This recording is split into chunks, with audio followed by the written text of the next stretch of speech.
you, Barry, and good evening, everybody. It's a real pleasure. I feel like the Frank Lampard of the evening. I spent the whole World Cup on the bench when all the interesting stuff's happening, and then when nobody's interested anymore, they bring me up.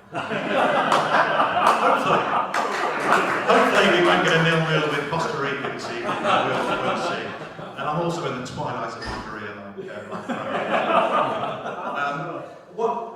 on the theme of connections, what I thought I'd talk a bit about tonight is connections more from a corporate perspective. And I wanted to draw on my recent experience, as Barry said, as COO for UCAS, where I was accountable for all of our technology services and customer service.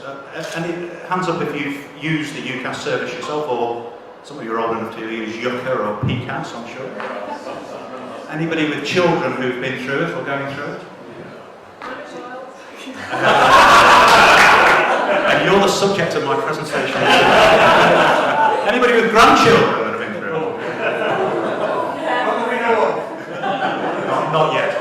As you'll know, UCAS is it's a unique organisation. It runs all of the admissions for higher education in the UK from an undergraduate perspective and a few other things as well. When I joined UCAS, my mate says, "That's great, Steve. You've got a job for 1 day a year. It's fantastic. What are you doing? Things up to 364 days."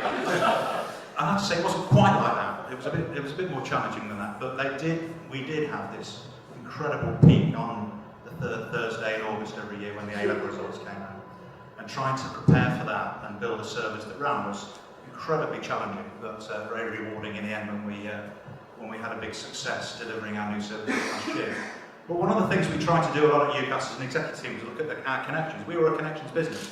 So we connected students, schools, teachers, universities, colleges, awarding bodies, put them all together, and we provided the links for all of them. And we spent a lot of time analysing those relationships and those connections and working out the best way to leverage them for the best effect. And also look at the connections with the connections, so how students interface with the awarding bodies, how they interface with universities, how that will work, and what role we could play in that.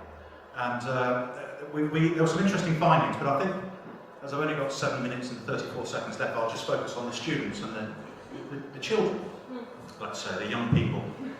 We had a new cohort of 18 to 19-year-olds coming through every year, something like 700,000 apply every year to higher education in the UK. And their connectivity needs have changed quite dramatically over the years. In fact, when I joined UCAS, which was only 2.5 or so years ago, the main means of communication on results was post.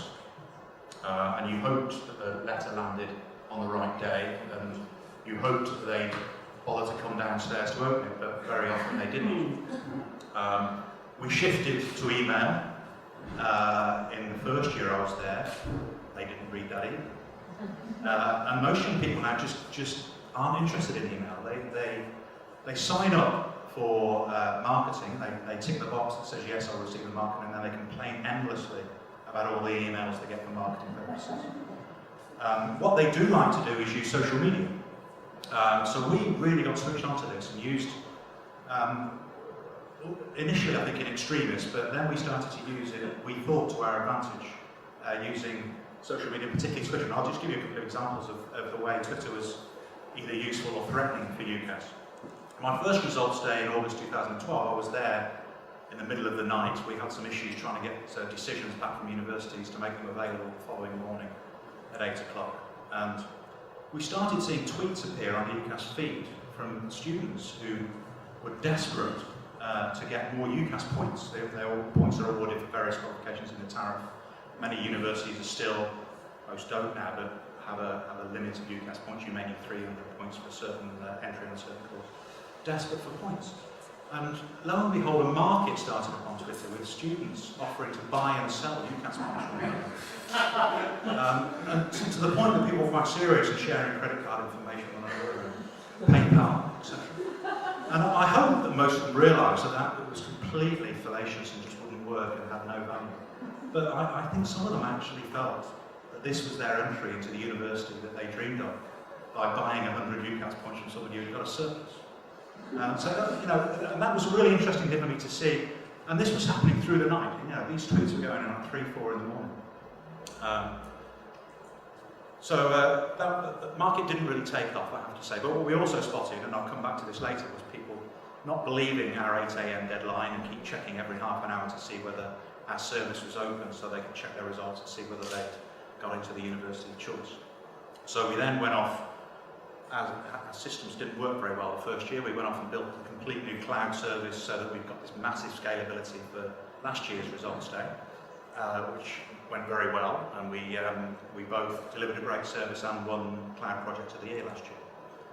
Running up to results day last year, the other phenomenon I noticed, because it was my name on the bottom of the letters and the messages that went out to students about whether they'd been accepted or not, or whether they'd cocked up their application or not. So I got a lot of abuse on Twitter, some by name, and they were very shocked when I responded and said thanks very much for your message.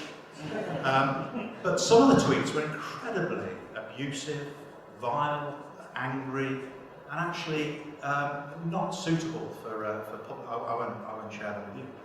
So one of our team, completely unauthorised, decided that what he would do was set up a fake Twitter account from UCAS and started responding to the most abusive of these tweets. Found the individuals and said to them, thanks very much for your message, very useful. We assume that you wanted this added to your personal statement, so we've done that for you. And we've sent it on to the universities to which you've applied, so they can then take this into account when making their final decisions. A few of them got a little bit nervous at that point.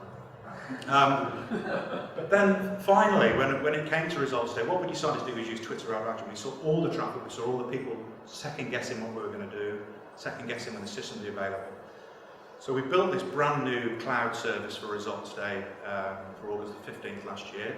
We advertised everywhere, Twitter, Facebook, email, web, 8 AM launch, 8 AM launch. Don't bother going on till 8 AM, it's an 8 AM launch. They wouldn't believe it. UCAS goes live at midnight, UCAS goes live at 7. And some people checking every half an hour. So what we decided to do was to launch at 7:27 AM. My decision. I think it was a good one. So what we wanted to do was to flatten the 8 AM peak, because we knew it was going to be absolutely huge. We didn't advertise 7:27, we didn't tell anybody. We went live at 7:27. Before the clock struck 7:28, the first tweet came out, UCAS is live. So self-advertised, and the Twitter feed went absolutely bonkers from that point on. We had 100,000 logons prior to the 8 AM launch, which helped us really flatten it. We were still getting 200 logins per second after the 8 AM launch, but it's amazing how social media and the connections that the students are making with one another, because they're using that network to inform one another what's going on, and you can really use that to your advantage. So, what I'd say to you is, when you're working with young people, it sounds very condescending, doesn't it, working with young people, but that really they have switched off completely from emails, it seems to me. It's not a form of communication. I think for most of the people in this room, it's the standard, and I have to say also they don't like picking the phone up. I spend a lot of time in the contact centre, and we heard earlier that voice communications is certainly the best way of, I think, resolving customer service issues. Twitter, Facebook, we use a lot of that. We built our own social media hub for results day, but it takes 6 or 7 interactions to get to the point where you say, sorry, that's personal information, you're going to need to call us. I spent a lot of time in the contact centre taking calls from students. The ones who were most engaged were the ones where you could hear the parent on the shoulder saying, tell them this, tell them that, don't accept that for an answer, you're going. So it's that influence and those connections that you need to understand. And we spend a lot of time trying to reach out to parents as well to make sure they were engaged in the process and they understood it as well as or better than their children. Twitter is incredibly powerful. The data you can get from it as well in terms of sentiment. I think ours was generally neutral, but we measured very closely whether during results day, when we had Sky News on site, we had BBC News on site, we had a minister there check-in on how things were going. You really need to be on the game the whole time to make sure that you can deliver a service which is excellent and works first time. If it fails on that day, it's unrecoverable, and every university in the UK suffers from it. So being able to get really plugged into what students, young people, their parents, and the universities are really interested in doing, and how they're feeling about the way the day's going and what experience they're getting, was incredibly valuable, and I'm sure for many of your businesses it would be too. So I think that's me done. Thank you very much.